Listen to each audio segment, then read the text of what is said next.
Hello, जय श्री कृष्णा, जय हिंद। हमारे प्यारे मित्रों,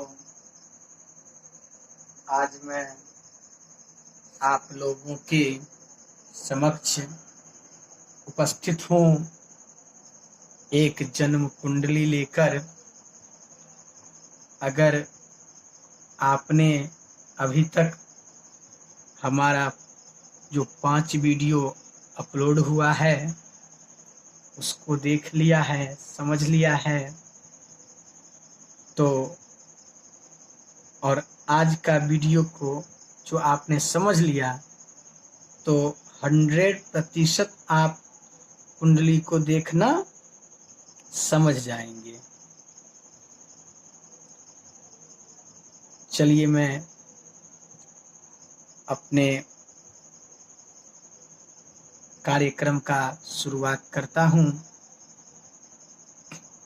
आज मैंने किसी की कुंडली ली है, किसी व्यक्ति की कुंडली है जो कि मीन लग्न की बनती है।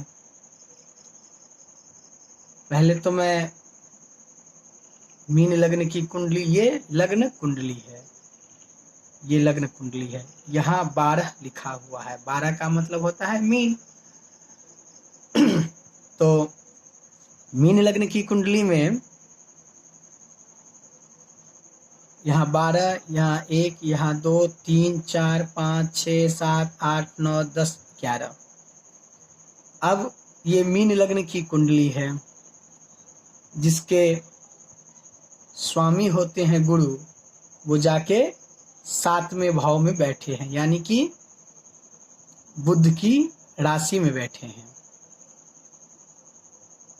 अब हम पहले तो सूर्य डिग्री की बात कर लेंगे। सूर्य जो कि इस कुंडली में बैठे हैं 5 अंश पर में, यानी 5 डिग्री पे, चंद्र 1 डिग्री पे, मंगल 8 डिग्री पे, बुध 14 डिग्री पे, गुरु 0 डिग्री पे, 0 पॉइंट कुछ है होगा, शुक्र 20 डिग्री पे, शनि 18 डिग्री पे, राहु और केतु दोनों 1 डिग्री पे। ये हमेशा ध्यान रखना है कि राहु केतु की डिग्री किसी भी कुंडली में एक ही होगी और वो हमेशा अपोजिट रहते हैं। जैसे यहाँ राहु है तो यहाँ केतु है, अपने से 7वें घर। ये एक सूत्र है राहु और केतु का। लग्न में चंद्रमा बैठा हुआ है और चतुर्थ भाव में मंगल केतु, षष्ठम भाव में सूर्य बुध, सप्तम में सूर्य गुरु और नवम में राहु, 10वीं में शनि, एकादश भाव में शनि और 10वीं भाव में राहु।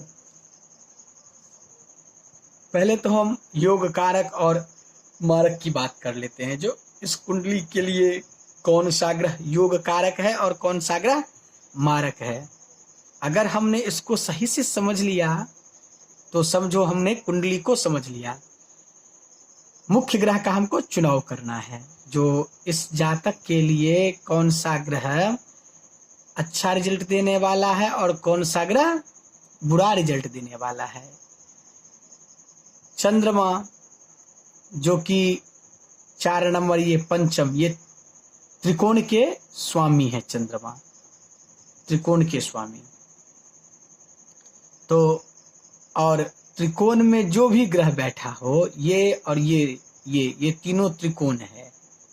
इसको केंद्र भी कहा जाता है चारों को, लेकिन त्रिकोण भी कह सकते हैं, लग्न भी कह सकते हैं। लग्न और ये दोनों त्रिकोण, यहाँ जो राशियां होगी उसका स्वामी योग कारक के लिस्ट में ही आएंगे लगभग। यदि नीच के हो गए तब वो योग कारक नहीं होंगे, फिर वो मारक हो जाएंगे, यानी कि अकारक हो जाएंगे।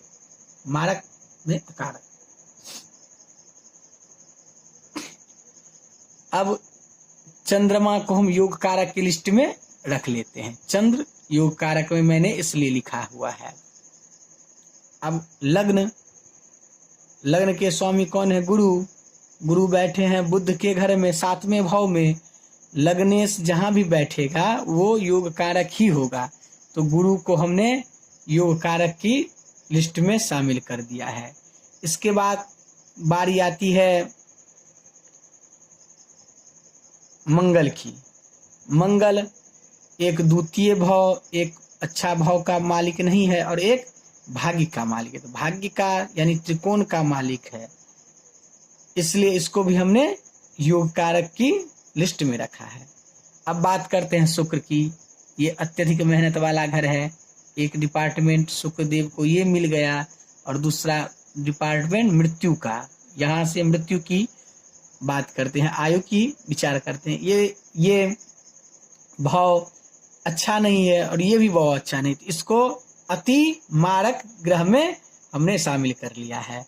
अब बात करते हैं बुध की। बुध 2 केंद्रों का स्वामी है। यदि कोई सा भी ग्रह 2 केंद्रों का स्वामी हो जाए तो उसको केंद्राधिपति दोष लग जाता है, इसलिए वो अकारक की दृष्टि में लिस्ट में आ जाता है। तो बुध को भी हमने अकारक की लिस्ट में रख दिया। और बुध यहाँ आके षष्ठम भाव में बैठे हुए हैं, ये भी अच्छा नहीं है, ये बहुत ही अकारक हो गए। अब हम बात कर लेते हैं चंद्रमा की। हो गई है बुध। सूर्य की। सूर्य त्रिक भाव में आके बैठे हैं, ये अकारक वैसे ही हो गए, त्रिक भाव का स्वामी है। लेकिन एक इसमें प्लस पॉइंट क्या है, तो सूर्य अपने ही राशि में आके बैठे हैं, यानी कि सूर्य स्वगृही है। स्वगृही है तो ये एक प्लस पॉइंट है। स्वगृही जैसे उच्च का ग्रह ज्यादा रिजल्ट देने वाला होता है, अच्छा रिजल्ट देने वाला होता है, उसी के अकॉर्डिंग उससे थोड़ा कम अगर कोई भी ग्रह स्वगृही यानी अपनी ही राशि में बैठ जाए तो वो कुछ अच्छा रिजल्ट देने वाला होता है। लेकिन यहाँ इसको बुरा घर मिला है और सूर्य आके कहाँ बैठ गया है, अपने ही घर में। वैसे सूर्य आत्मा है, सूर्य को आत्मा की संज्ञा दी गई है, तो सूर्य को 6वें 8वें 12वें का दोष नहीं लगता है, फिर भी ये अकारक की लिस्ट में आया, क्योंकि ये भी मारक और अकारक की हम बात कर रहे हैं इसलिए। अब बात करते हैं बुध की। हो गई है, शुक्र की हो गई, मंगल की हो गई है। नवम जो की है किसका, तो गुरु की। तो ये दोनों केंद्र में है, इनको केंद्राधिपति दोष लगता है, लेकिन ये लग्न के स्वामी है, इसलिए इनको योग कारक की दृष्टि में हमने रखा। अब शनि को भी मिला है एक आय का और एक व्यय का, यानी कि त्रिक भाव और एक बहुत अच्छा भाव नहीं, तो इसलिए भी इनको हम मारक ग्रह की लिस्ट में रखे हैं। शनि को।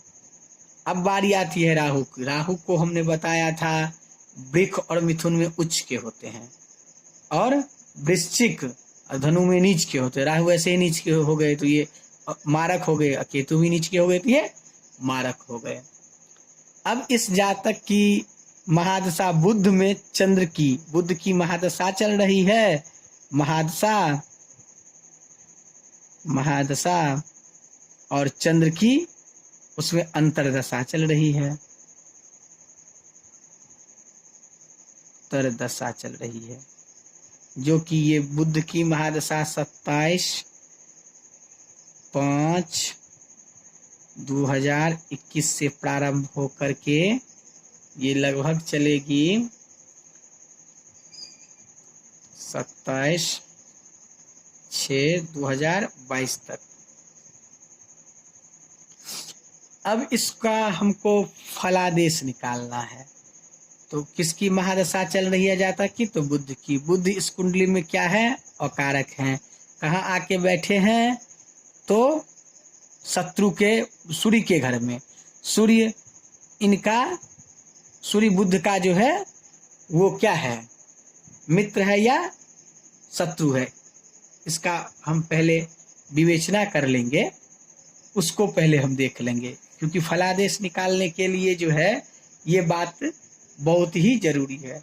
तो सूर्य बुध का क्या है, मित्र है, और तात्कालिक मैत्री जो भी मैंने आपको बताई नहीं है उसके अकॉर्डिंग भी ये यहाँ मित्र हैं। तो सूर्य बुध जो है सो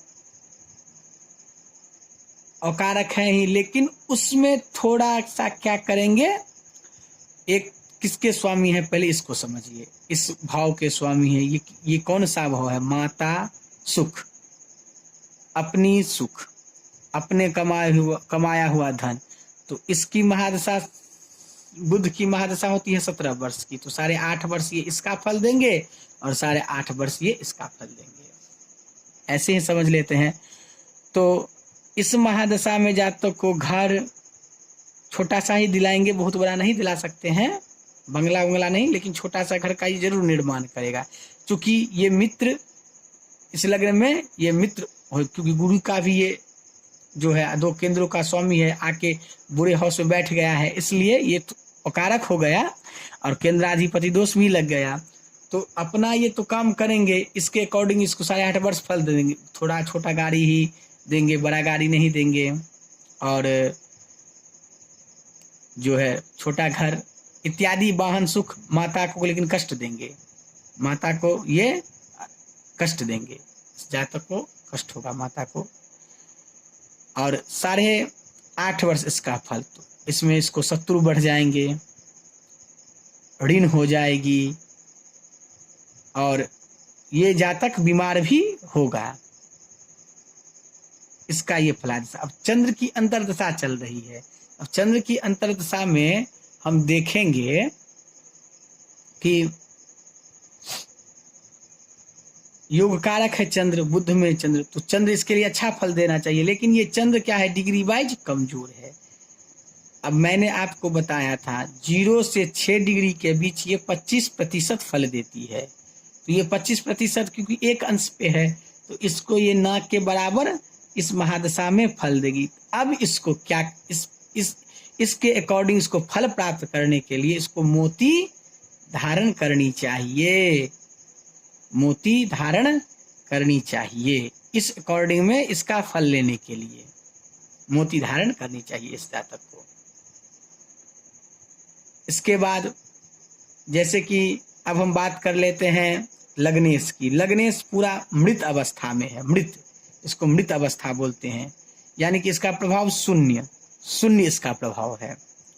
लग्नेश होके मृत हो गए हैं। इस जातक की पहली कुंडली में क्या हुआ, ये तो मृत हो गया। इसके लिए ये इस ग्रह का बलाबल जो है, इस ग्रह का बलाबल जो है, इसका ये लाभ नहीं उठा पाएगा। तो सबसे पहले तो इस मृत को, लग्नेश की, इसको उपचार करनी चाहिए। इसमें जो है गुरु मंत्र का जाप और गुरु का रत्न, जैसे कि टोपाज थोड़ा कम खर्चा में आ जाता है, इसलिए टोपाज 9 रत्ती का धारण करना चाहिए, वरना पुखराज इसको अति आवश्यक धारण करनी चाहिए। सबसे पहले इसको लग्नेश को आगे बढ़ाना होगा। इस जातक के लिए इतना जरूरी है। इसके अकॉर्डिंग ही हम फलादेश निकालते हैं, डिग्री वाइज के अकॉर्डिंग, योग कारक और मारक के अकॉर्डिंग। मारक ग्रह की महादशा चल रही है, तो इसके लिए ये हो जाएगा। अगर इसको सुख मिलेगा, यानी कि घर बनाएगा, तो रुक जाएगा काम इसका, चूंकि ये योग मारक है, इसमें अच्छा से वर्क नहीं हो पाए। गाड़ी लेगा, इसमें इसको व्यवधान उत्पन्न हो जाए, लेगा लेकिन व्यवधान से लेगा, फल जो है इसको अल्प, बहुत ही अल्प मिलेगा। अब बुध कितना अंश पे है, बुध है 14 अंश पे, ये बलाबल में है, तो बलाबल में है तो बलाबल में इसको रोकेगा भी। बस आज के लिए इतना ही, और मैं आप लोगों से इजाज़त चाहता हूँ, और जाते जाते एक बात और आप लोगों से कहनी है, जो इस चैनल को सब्सक्राइब जरूर करें, और लोगों से भी करवाएं, यदि आपको ये मेरा चैनल अच्छा लग रहा हो तब। नमस्कार, मिलेंगे अगले वीडियो में।